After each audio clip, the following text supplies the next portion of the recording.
Last-ditch talks between Benjamin Netanyahu and Benny Gantz have failed to deliver an agreement on a unity government between the two party leaders. Israel has been locked in a political stalemate after two elections failed to deliver a decisive victory to either of the country's two main political parties.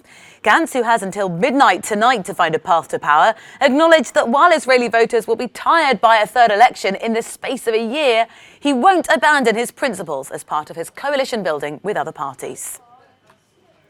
Well, for more, we're joined now by Mohammed Darawshe, a director at the Centre for Equality and Shared Society think tank. Thank you very much for your time.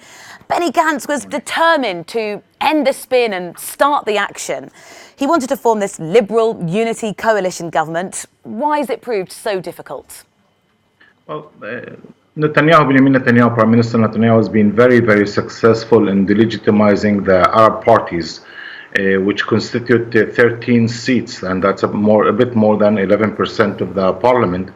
Netanyahu has delegitimized any political participation of the Arab parties, which means that Benny Gantz loses a significant portion as potential partners. And his chance, or his attempt, Gantz's attempt to try to form a government based on Arab parties has met a great deal of opposition in the Israeli public mindset as a result of Netanyahu's, actually I would even call, incitement. And yesterday, even the president of the State of Israel, President Rivlin, came out against Netanyahu, criticizing him for incitement and delegitimization of the Arab members of the Knesset. The other problem is that to be able to form a government with more than 60 seats out of the 120 seats parliament, you need also Avigdor Lieberman. And Avigdor Lieberman runs a party, or heads a party, that has 8 seats. He is known to be extreme right-wing politician, and his partnership with any of the Arab political parties seems to be a little bit not possible, at least at this moment. So in the political playing field that you've laid out there looks almost unsustainable. You're predicting that there won't be a coalition by the end of, well, by midnight tonight.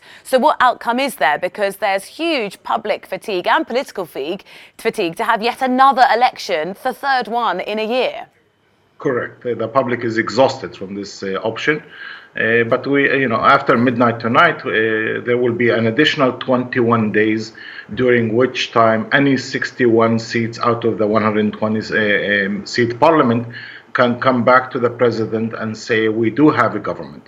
So it's not over yet. Yes, Gantz loses his mandate that was given to him by the president. He loses it by midnight tonight, but that starts another segment of 21 days without any mandate to anyone in the Israeli Knesset, but with an opportunity for anyone to come back and say, I do have a 61-seat majority.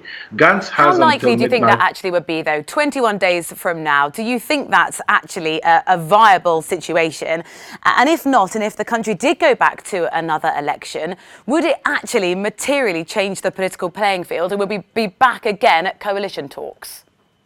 It's all about Netanyahu. I mean, in the process, parallel to this whole thing, we are talking about legal charges that might be pressed against Netanyahu within the next 21 days. And it seems that we're closer to that than ever. If Netanyahu faces those charges and the Attorney General presents those charges against him within the next 21 days, and that seems to be what Benny Gantz is gambling on, then Netanyahu will be out of the scene and forming a government will be much, much easier. Because Netanyahu now is basically saying that he is not going to go into any government unless he's the first prime minister. That's his condition to go with Benny Gantz. He's also asserting that he has a block of 55 that cannot be broken, 55 seats, and that can completely change if Netanyahu is charged and or indicted. So we have to see what happens, particularly at midnight tonight and over the next 21 days. Sorry to cut you short there, but thank you for speaking to us, Mohammed Darawshe. Appreciate your time.